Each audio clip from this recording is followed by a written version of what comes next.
Alright, what's going on TikTok? I got another one for you today. So, customer came and brought me a vehicle that he just purchased about a week ago. And, about a week ago, the saying goes. But anyway, so he brought it to me. He had a few complaints. The car was having a misfire. It was having a rock noise in the front passenger wheel. So, that's definitely your wheel bearing. So, we're going to get that replaced. Wheel bearings, I like to replace in pairs. So, if we're doing the front axle, we're going to do both. So, we're going to get this wheel bearing replaced, the driver and passenger. We're going to be replacing the valve cover gaskets because he has an oil leak that's leaking down and burning smoke when you turn off the vehicle. Common with a VQ35DE. And then we're also going to be doing the notorious ignition coil and spark plug change that a lot of these have. So we're going to be replacing all 6 coils and all 6 spark plugs, gapping the spark plugs, and changing out the intake manifold gasket to eliminate that problem, and a couple other little maintenance items on the vehicle. We're going to do brake pads all the way around. So if you guys want to learn how to do this on your own Nissan Murano or Nissan that has the 3.5 liter in it, then stay tuned and follow along. Alright, so my footage got messed up for the front valve cover, but I already had recorded it. So I'm going to just give you guys a quick recap on what you do to do the front one. You're going to take off the 10 mils, the 3 10 mils for the ignition coils, unplug the ignition coils, unplug your sensor for the front up here, for your O2 sensor. Then you're going to take off all your valve cover bolts. There's 1, 2, 3, 4, 5, 6, 7, 8, and 9, and 10.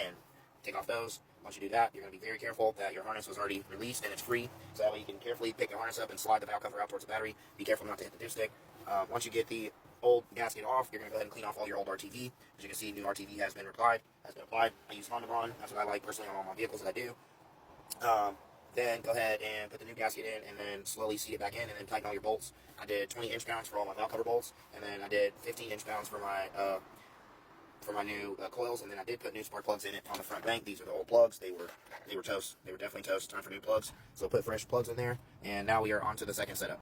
Alright, so to do the rear, you're going to take off the airbox first. There's a flathead screwdriver, or flathead there, and then a flathead on the inside. Remove those two. Squeeze it like an accordion, and then slide the airbox out. Then come here and disconnect your throttle position sensor. Take off your purge solenoid that goes to the side of the throttle body, or the side of the intake. Remove the bracket as well that holds up that solenoid. Then you have one vent line that goes to the side right there, and then you have 2 vacuum lines that go there. There's also a solenoid that was sitting on the top. Remove that 12, and remove the 10, and unplug the 10 so that way it's off out of your way. Next step, you're going to come to the side of your intake, and you're going to go around the back. Alright, you're going to go around to the back of your intake, and I'm going to zoom in on this so you can see it, but there's a bracket that's back there, right down here, right there, that bracket. And you're going to take off those 2 12s. I'm going to use a ratchet wrench to get mine off, but I am going to go through that side of the engine to be able to get that bracket off. Once I take that bracket off, the intake should come right up and come out of the way. I did already remove the 5 12 millimeter bolts. There's 1, 2, 3, 4, and 5, and then that's what's holding our upper intake manifold on. And then get those 2 off, and then you should be able to pick it up and rotate it. We're not going to take it completely out because there are still coolant lines connected, and I don't want to disconnect the coolant lines. Alright, to make it easy on myself, I went ahead and removed the upper cowling for the windshield wiper and all that. Basically just take off the 2 caps for the windshield wipers, take off the 2 14s, wiggle the wiper arms up and down, not side to side, up and down, and then they'll both come off. Then you'll take off the plastic lining, then you'll go ahead and remove all the 10 mil bolts. There's quite a few in there. Take off all the 10 mils, and then it's 2 pieces. It's one long piece on this side, and then it's another short piece on that side. Then you get a lot more access to all this stuff in the back, so that way when you take off your intake manifold, you're not like trying to weasel it out of the way. You can actually pick it up, move it, and then be able to do all your work in the back. So went ahead and put the windshield washer tube in a little coil, and then we're coming back here. We've already released the vacuum brake booster line right there. So next is the PCV crankcase ventilation for the rear valve cover. We're going to do that, and then don't forget there's another 10 right there that's holding on the actual intake right there for your lower hose. So you're going to take that off, and then your intake should be able to come up and come out so you can get to your rear bank. Alright, once you get the intake off, you're going to lift it up and rotate it out of the way. Like I said, I did not take mine off because there's coolant lines still connected. And at this point, I went ahead and took off the valve cover and removed the 10 millimeter bolts that hold down the valve cover. Then at that point, you can go ahead and remove the old valve cover. And in this case, the customer had a bad valve seal grommet. So on these, you have to replace the whole actual valve cover. You can't just replace the valve cover grommets because the PCV is actually holding it all down. So got a new valve cover.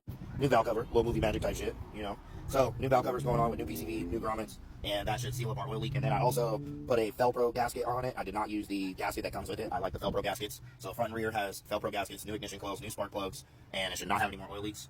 This car should run immaculate.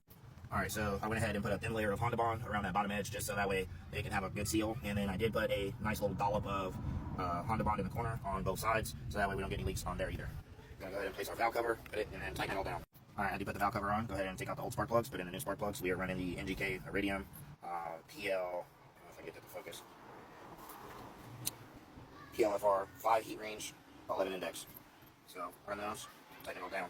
Alright, so go ahead and put everything all back together. Make sure you put your crossover tube for your breathers on there. Make sure you put all your ignition coils back in. Make sure you plug everything back in. Make sure you put your harness back in the correct orientation. Get it ready to go back up and get it ready to attach to the intake manifold. We're going to take the intake manifold. We're going to put a little bit of Honda Bond around the top of these since we're not changing the gasket just to ensure a proper sealing surface. And then after we do that, then we're going to go ahead and put the intake on. Alright, so go ahead and put your intake on. Put your 5 12s back on. 1, 2, 3, 4, and 5. then after you put those 512s back on, you're going to go ahead and make sure that you put all your connections back on the back of your intake again. Make sure you mount your bracket so that way it's not rubbing against anything. Make sure you put the crankcase ventilation breather back to the intake again. Make sure you put all your corresponding vacuum lines. Make sure you put your 12s back in for your bracket, and then we'll start putting in the upper tower valance for the windshield wiper tray and all that, and then start getting this put back together and start it up. Alright, so go back through, double check all your connections, make sure everything is tight, put everything back together, put your air box back on, and before you put your upper tray in, go ahead and start it and verify that you have no vacuum leaks and no oil leaks and everything runs smoothly, and then we will come back and then put all the top valance back on. And then y'all stay tuned for the next video because I'm going to show you guys how to do wheel hubs on these, and then also show you how to do brake pads. So stay tuned. Thank you for watching. Follow and like my video, please. Thank you. Alright, so I went ahead and started the vehicle up and verifying that everything runs great, nice and smooth. Did do the spark plug gap at a 0.44, so this should get better gas mileage as long as the customer's using premium fuel. New spark plugs, new ignition coils, new valve cover gaskets, intake manifold, reseal, rear bank as well, spark plugs, new valve cover, new ignition coils, new spark plugs, and new valve cover gasket as well. All the mating surfaces are clean. Right now we're verifying to make sure that there's no oil leaks present on both banks, which this side is dry, and I guarantee the other side is dry. Right now I'm letting the motor run to be able to drive the Honda Bond all the way, so that way we can guarantee and warranty this engine for any valve cover leaks for at least the next 2 years. For this customer, I'm going to do unlimited mileage. There it goes, all put back together. You can hear it sounds great. It's not leaking any oil, and turned out good.